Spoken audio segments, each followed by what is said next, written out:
आखिरकार क्यों भगवान श्री कृष्ण ने कर्ण का सारा पुण्य छीन लिया था और क्यों महाभारत में कर्ण की मृत्यु नहीं हो पा रही थी, चलिए दोस्तों जानते हैं। लेकिन उससे पहले हमारे यूट्यूब चैनल को जरूर सब्सक्राइब करें क्योंकि आपके आगे बहुत काम आने वाला है। जैसे ही बताया जाता है कि कर्ण अर्जुन के अंतिम युद्ध के समय जब कर्ण को श्राप के कारण अपनी सारी विद्या भूल गए थे और उनका रथ पहिया धरती में धंस गया था, तब अर्जुन ने अंजलि बाण से कर्ण को धराशायी कर दिया था। किंतु बाण लगने के बाद भी कर्ण की मृत्यु नहीं हो रही थी। तब अर्जुन ने पूछने पर श्री कृष्ण ने भगवान को बताया कि कर्ण अपने द्वार पर किसी भी जरूरतमंद को खाली हाथ नहीं भेजते थे और अर्जुन तुम्हारे हित के लिए जब इंद्रदेव ने कर्ण से उनका कवच कुंडल दान में मांगा तब वह जानता था कि ब्राह्मण के वेश में इंद्रदेव हैं, किंतु फिर भी दान से पीछे नहीं हटे और अर्जुन कर्ण ने अपने जीवन में इतने दान पुण्य किए कि उनकी रक्षा खुद धर्मदेव के हाथों हो रही है। और अर्जुन इतना क्या कर भगवान श्री कृष्ण ने ब्राह्मण का वेश धारण किया और कर्ण के पास पहुंच गए और उन्होंने कर्ण से उनका सारा पुण्य दान में मांग लिया और मृत्यु से या पलेटे होने के कारण उसने सारा पुण्य श्री कृष्ण को दान में दे दिया और जब जाकर उनकी मृत्यु हुई। दोस्तों क्या आपको उससे पहले कर्ण के बारे में ये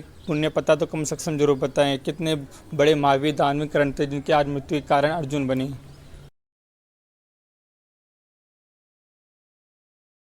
दोस्तों महाभारत में श्री कृष्ण भगवान ने अर्जुन की जान क्यों बचाई और दोस्तों क्या आपको पता है कि अंगराज कर्ण से स्वयं भगवान सूर्यदेव भी डरते थे। चलिए दोस्तों जानते हैं। ऐसा बताया जाता है कि महाभारत में कर्ण ने हारे नहीं थे बल्कि उनको हराया गया था और अर्जुन जीते नहीं थे बल्कि उनको जिताया गया था। और भगवान श्री कृष्ण इसलिए डरते थे क्योंकि कर्ण अर्जुन को एक ही बार में खत्म कर सकते थे, क्योंकि महाभारत युद्ध के समय इसलिए इंद्रदेव महाधनी कर्ण का कवच और कुंडल दान में मांगने आए थे और वह भी छल से। और कर्ण हंसते हंसते अपना कवच और कुंडल जानते हुए भी दान में दे देते हैं और इसलिए उसके बदले में इंद्रदेव ने कर्ण को अभोग शक्ति बाण दिया था। वे किसी भी शत्रु का नाम लेकर यदि उस पर छोड़ देते हैं तो उसका अंत निश्चित करके ही होता है और कर्ण महाभारत युद्ध में बाण अर्जुन पर छोड़ने वाले थे और ये बात भगवान श्री कृष्ण को भली भांति पता थी और इसलिए वो डरते थे और अपनी रणनीति से घटोत्कच को रणभूमि में ले आए, जिससे कौरवों की सेना में तूफान सा मच गया और दुर्योधन के कहने पर कर्ण ने अभोग शक्ति बाण का प्रयोग घटोत्कच पर कर दिया, जिससे घटोत्कच की तुरंत मृत्यु हो गई और श्री कृष्ण ने भगवान ने अर्जुन की जान बचा ली। दोस्तों क्या आपको लगता है कि सबसे बड़ा दानवीर और सबसे बड़ा योद्धा कौन था महाभारत में? कम से कम जरूर बताएं और ऐसे फैक्ट और अमेजिंग फैक्ट जानने के लिए प्लीज़ हमारे यूट्यूब चैनल को जरूर सब्सक्राइब करें।